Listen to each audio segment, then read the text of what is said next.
All right, I got 6 o'clock. Let's go ahead and call village board to order. Please stand for the pledge of allegiance.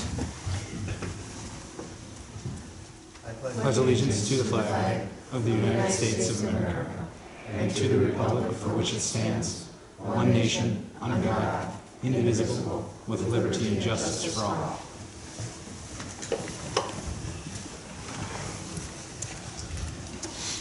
All right, I'd like to thank everyone for their attendance. If the minutes can reflect the attendance of the various trustees and staff, let's move on to item 3. I'll entertain a motion for the approval of the 2/3/20 village board meeting minutes and the file of the 12/2/2019 library board, 12/2/2019 finance committee, the 1/13/2020 board of public works, and the 1/14 board of public safety committee meeting minutes as presented. I'll make a motion to approve. I'll second it. Motion is second, as always. Comments, questions, clarifications on the minutes?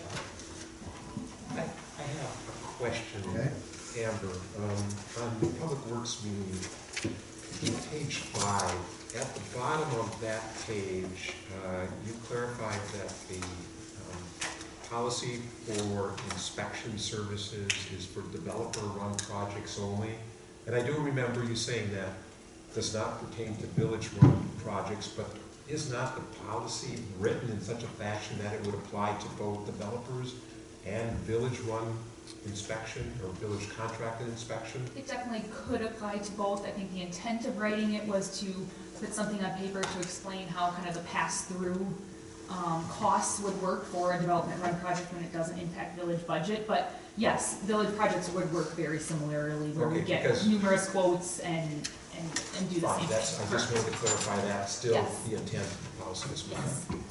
Okay, questions on that? Other questions? All right, motion is second, all in favor? Aye. Any opposed? That motion passes. Let's move on to item 4. Anybody in the audience wishing to be heard on a non-agenda item? Okay, let's move on to item 5. Business presented by the president. We just do need to have one item, and that's wish Trustee Antoine a happy birthday. And you couldn't tell, so happy birthday to you. Thank you. So, let's move on. Item 6, let's move on to resolutions, ordinance, action items. Item A is report of the Public Safety Committee, and that's one item, a motion to approve the request for the Bottle Shop anniversary celebration to be held on Saturday, March 14th, 2020 be approved. I'll make the motion. Second. Motion a second. Looks like there was good discussion at committee level. Any questions? Hearing none, all in favor? Aye. Any opposed? That motion passes. Let's move on to item B. Report of the Board of Public Works, we have several items. Item 1 is to set the 2020 fees. Those are listed in your packet. I'll make the motion. I'll second. Motion and a second, and these are annual adjustments based on your code or what other, I think there was one other item that you said these are based off of. They were based off the Engineering News Records kind of 20 cities cost index for the year prior, which for this past year was 1.8%. So these fees are increased 1.8% over last year's costs, other than the I-43 lift station that by ordinance is 8% every year. Okay. Why is the north service area and east service area such a difference in price? It is based on the lift stations in those areas and the costs associated. So the east end is further away, that's why it's $26.74. Could be deeper. It has to do with the cost of the interceptor sewer that leads to the Riverbed lift station, the costs associated with that. Okay. And the amount of developable land associated with those lift stations. Okay, good questions. Any other? Just another comment. At our Board of Public Works meeting, under the equivalent sanitary and water main charges, there was a request to have it identified as per linear foot. Are we going to do that? Correct. We can do that. Yes, I had that noted too. It didn't make it in here, but we will put that per linear foot. We also talked about putting something after road construction, but that one is not quite so easy because it's based on a number of different factors. It's not a simple, foot or acre or anything like that. Okay, other questions?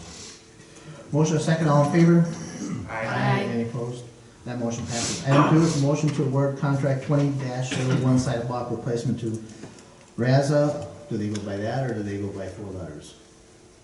I don't know.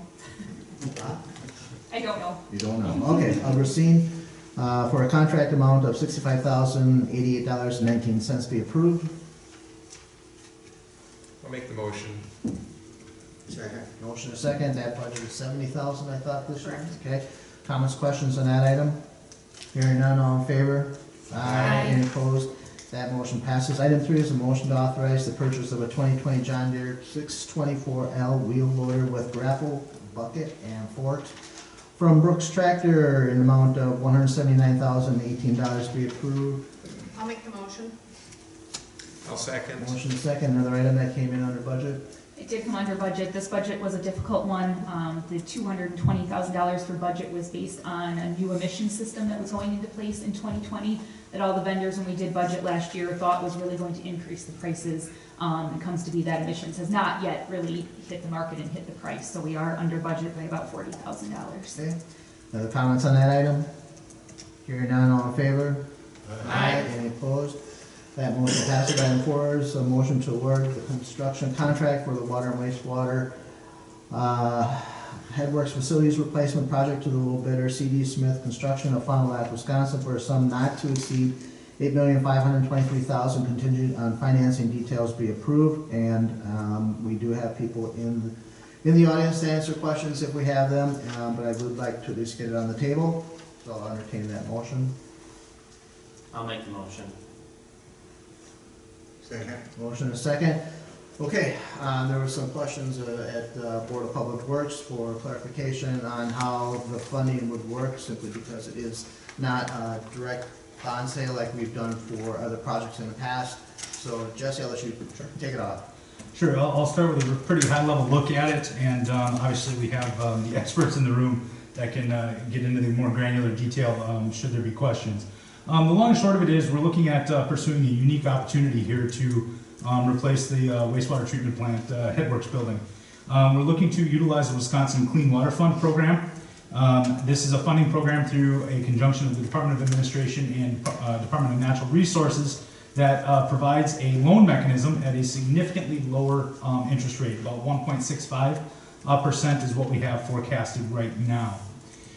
So that being said, the actual financing mechanism, that is the financing mechanism. The actual financing paperwork will come following the formal identification or adoption of the project, which is before the committee this evening, being the construction contract and the contingency.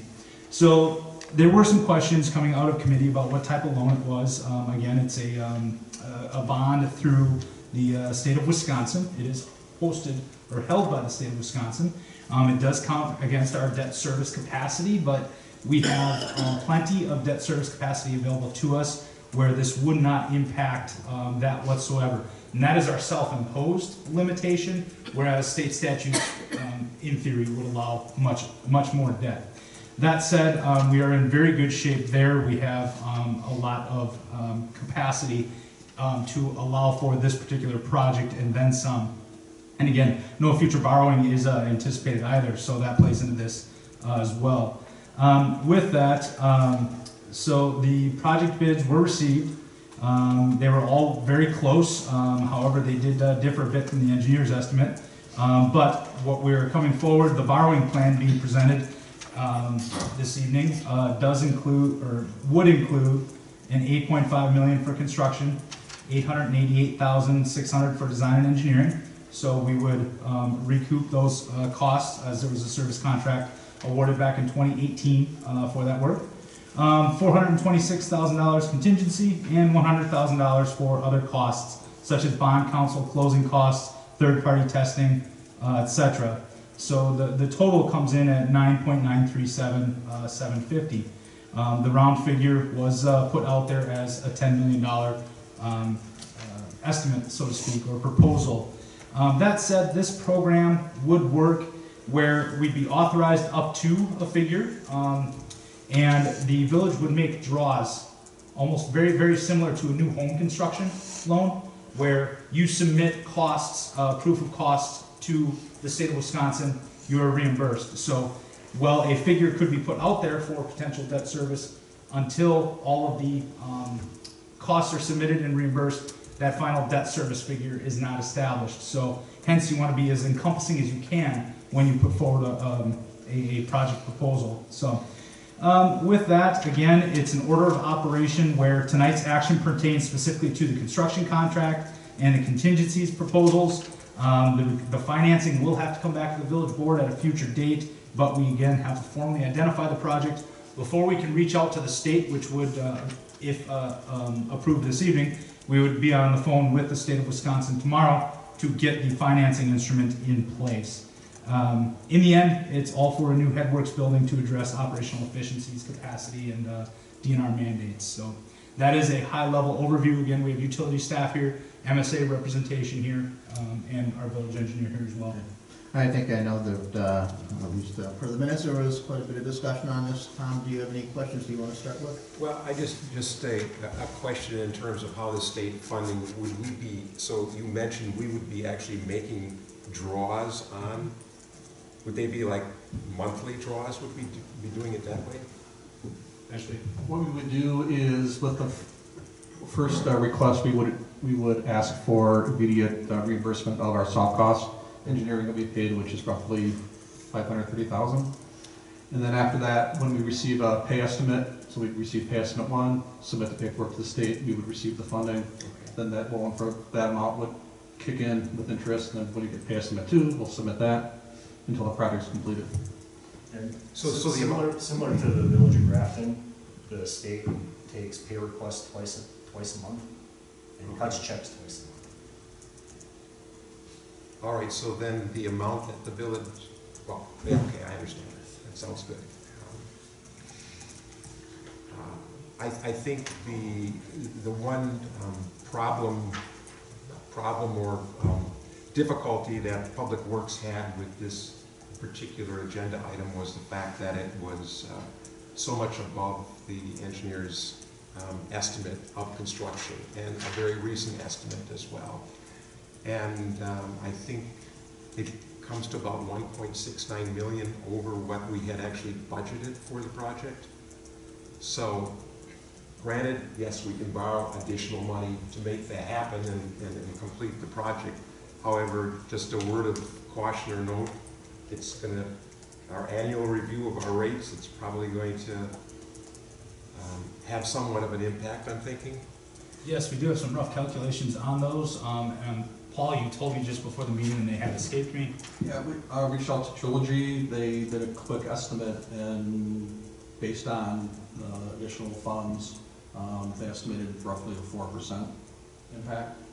That's across the board, so an Additional individual debt service ratepayer related to would that. see a very small increase. It wouldn't be 4% per customer. That's 4% across the board, so a much smaller impact per customer.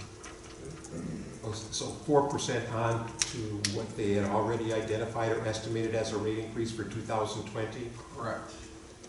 So that would shove us into double digits again for a rate increase. If I remember correctly, I believe last year they presented preliminarily a 12 for 20, and then so this would be a 16. But again, we are going in the process of finalizing audit numbers for our audit next week. So we'll get those numbers to Trilogy to update.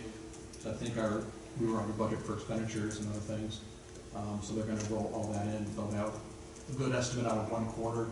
They had 1 full quarter with the new rates in 2019. So they're going to be able to update that. So hopefully that comes in positively to keep that rate request below.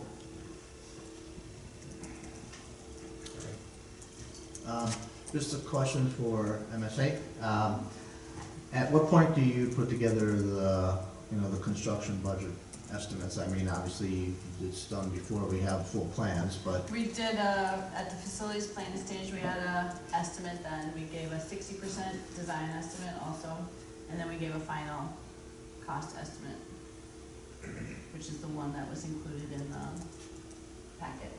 okay, so that one was the number that you had recommended accepting, right? That budget, That was our estimate that we came up with prior to bidding, prior to the bid opening. Okay. That was our best estimate. and how close was that one? I don't have all the numbers in front of me. So we were at, 7.9 million. And the estimate, or the construction cost came in at 8.5 million. Okay. And that was based on how completed the plans? That was on Final. complete, on final plans? So is there, in your mind or your estimation, what the discrepancy kind of was driven by? The market, the way the market's going, there's a lot of active wastewater plants out, or projects out on the market right now, and contractors are able to mark up their profit, unfortunately, and we had the 3 bidders that bid in projects this range, they all bid on the project, so we're very happy with that. They all came in very close to each other, they're within 6% of each other, so that means, you know, there's nothing that we missed, or this was a tight set of plans. You can see a lot, sometimes when projects bid, you can see major outliers, and, you know, that makes you worry, but they're all within 6% of each other. So we don't foresee any significant changes during construction. We do our best effort at estimating a project. We aren't the contractors. We don't own the excavators and aren't gonna be there on building it. You know, we'll be there in the effort of representing the engineer, but we can't do the, you know, we're the contractor. Okay. Any other questions? I have one. So when this project started out, Tom, I believe that the very first estimate that was given was $7,770,000. Is that correct? You know, I don't know if that was the first estimate that That MSA was had given. 60%. That was at 60% complete, okay. So prior to that, if we go back to 2007, when this project was envisioned, if my memory serves correct, we were, and I'm not sure where the number came from anymore, but it was like 4.7 million, so we really had Yeah, 6.4 is what I think. maybe 6 after MSA got on board. 6.4 with just the construction contract. I don't, when you add the engineering fees in, I don't remember what that Right. was. It might be 6.8, but the facilities planning number. Which came before the project design. Correct. For any, you know, just an estimate of what you might need for capacity before you have the actual building laid out and everything identified. Okay. Other questions? So that's concerning that we started out, I mean, maybe even lower years ago, but $7,770,000, and now we're up to almost $10 million, which is an increase between 20 and 25%. Those numbers, you're not comparing apples to apples. Yeah. If we just stick to construction costs, then you can make legitimate comparisons. Because this includes the Engineering. contingent, The borrowing is going to include contingencies. right. As well as engineering. It just seems so much more than I think we ever thought about. The project has become quite large. Yeah. I think another thing to consider, as we've seen on all of our construction projects over the last couple of years, is just construction costs as a whole in the industry everywhere have just really gone up. You know, we've seen it on our street projects and all of our other projects. So contractors are busy, all communities have a lot of projects out there, and it definitely affects the cost of everything. And I think the only good news we can take away from this project is that we did get 3 bidders.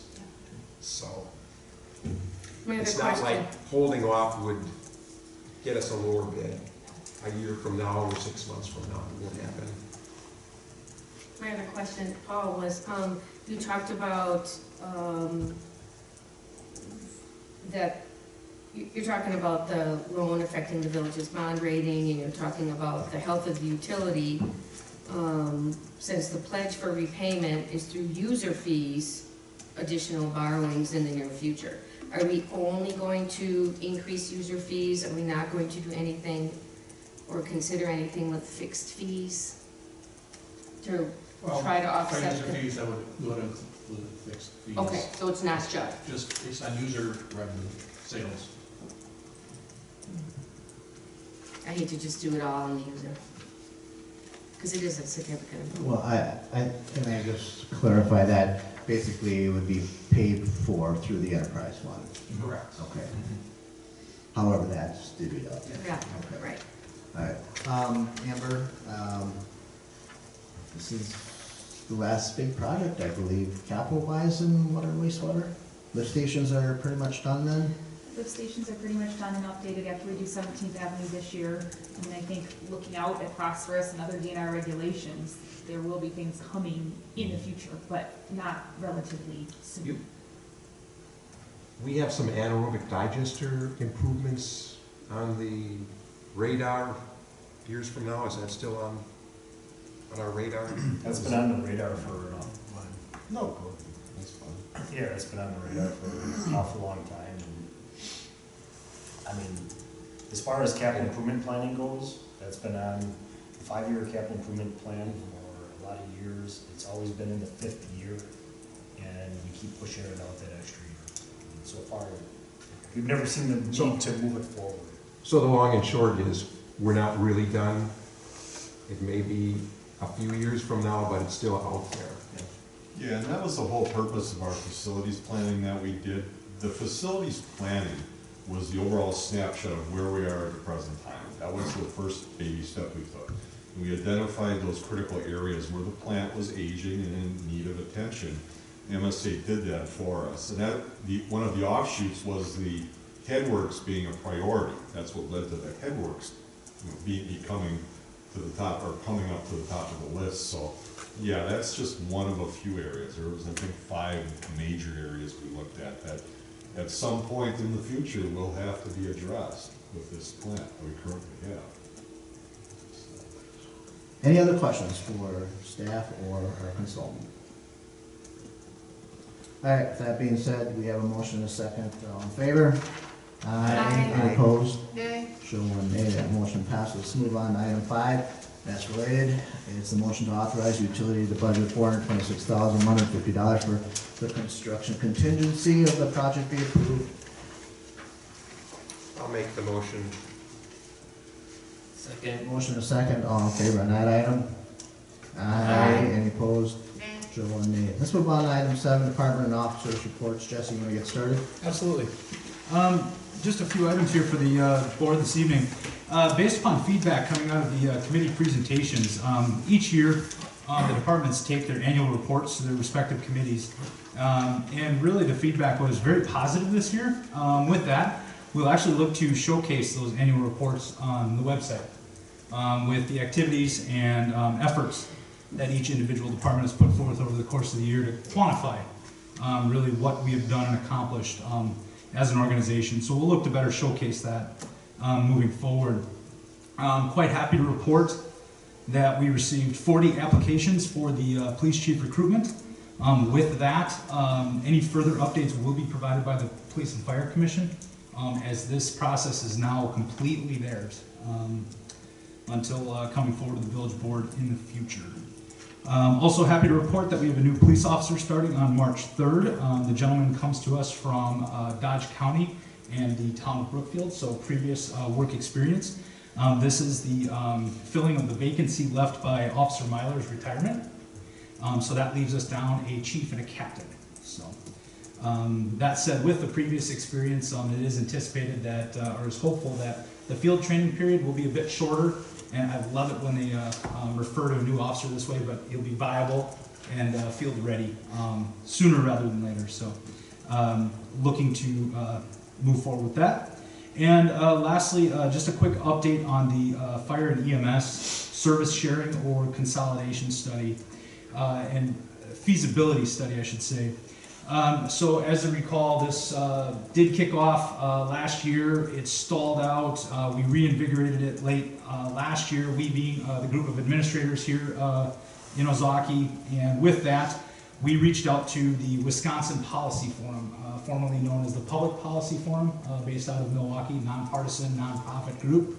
And their director, Mr. Rob Henkin, came in and provided a presentation of what they could do and what a service sharing feasibility study could look like, being a broad spectrum from joint equipment purchase, joint training efforts, something in the middle of closest unit respond to full-on consolidation, really to take a look at what any and all opportunities may be. With that, a presentation was provided to the chief elected officials where we had Port Washington, Town of Port Washington, Saukville, Village of Saukville, Cedarburg, Town of Cedarburg, Village of Grafton, Town of Grafton, Mequon, and Thiensville, all in attendance. We then turned around and quickly scheduled the exact same presentation to all the fire chiefs from those respective communities. With that, there was a solid consensus to look to move forward with the project. So with that, the respective communities will be going to their governing bodies probably within the next couple of months here with a resolution to simply, for their boards or committees to pass, to look to participate in the study. There is some legwork to do to determine what kind of costs would be associated with this, would be funded, etc. Cost sharing breakdown between the communities that would look to participate.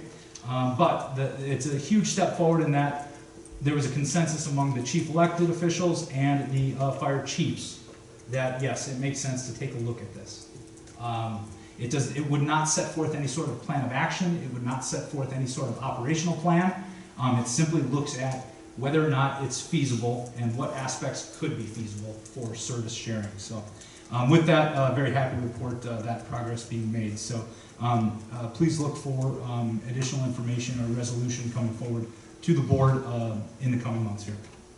Thank you. Thank you, nice update. Okay, so we have good representation from staff. Anybody have any questions for staff or anything else Amber or Paul wish to pass along to the board? Yes? I have one question. Amber, any information on the Lilac Court following? No updates. I believe one of the neighbors is out of town for the rest of the season, and one was traveling as well, so no real updates at this point. So they're still taking care of things? I know that's on Tom's agenda though. I would comment very briefly that there will be an update when one of the property owners gets back into town. I'm sure we'll hear more. Okay. All right, anything else? All right, with that being said, let's move on to item 8, licenses. We have a motion for approval for 2 individuals. They are listed in their employment locations. Motion to approve. I'll second. Motion is second, all in favor? Aye. Any opposed? That motion passes. Entertain a motion for the approval of village expenditures, $626,039.56. Make a motion to approve. I'll second. Motion is second. I saw some questions going back and forth. Any further questions on the bills? I've got 2. On page 4 with Adam Danielson, the refund, you had said in the response that that was because of a move-out customer, but Danielsons own their home. So was that just that somehow it got paid twice? Well, I do know for a fact it was paid twice, so. Okay, but Oh, I think it was an assumption that it was a move-out, Okay. but that's exactly it. It was a duplicate payment on a utility bill. okay. And then the other one I had a question on was, let's see, looks like batch 1, page 10, about the Reliant fire apparatus, the repairs to ladder truck 860.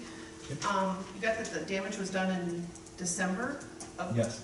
Okay, but the Reek fire was in November. Did it happen at the Reek fire at the Heinz? It did. Okay, Sorry, that was a misprint on our part. Okay. Yes, Just it did happen at the Heinz okay, 57. just wanted to Yep. clarify, Yep. thank you. Other questions on the bills? Yes, I have a question. It's batch 1, page 8. Yes, under MSA professional, we have an expenditure of $7,300 for wastewater plant CIP planning. Does that relate to facilities planning that they perform for us then? Yep. Because it's separate than the construction or the engineering for the Headworks building. It's an expansion of the facilities plan to lay out, I guess, better scheduling, timeline. So that's a whole, order of upgrades and costs. right, so that's a holdover from like holdover expense from a 2019 budgeted project, budgeted expense? It was, Because it wasn't in the 2020 budget that I could find. it was in the miscellaneous engineering. Miscellaneous? Got taken out of miscellaneous engineering, Okay, thank you. which we always have a miscellaneous engineering budget going back to the time of, Right. Tom I'm Cruise. aware of it. Yes. that's where we got it. Okay. Other questions? Motion second, all in favor? Aye. Any opposed? That motion passes. Item 10, motion to adjourn. I'll make that motion. Second. Motion second, all in favor? Aye. Any opposed? We are adjourned. Thank you all very much. Drive safely.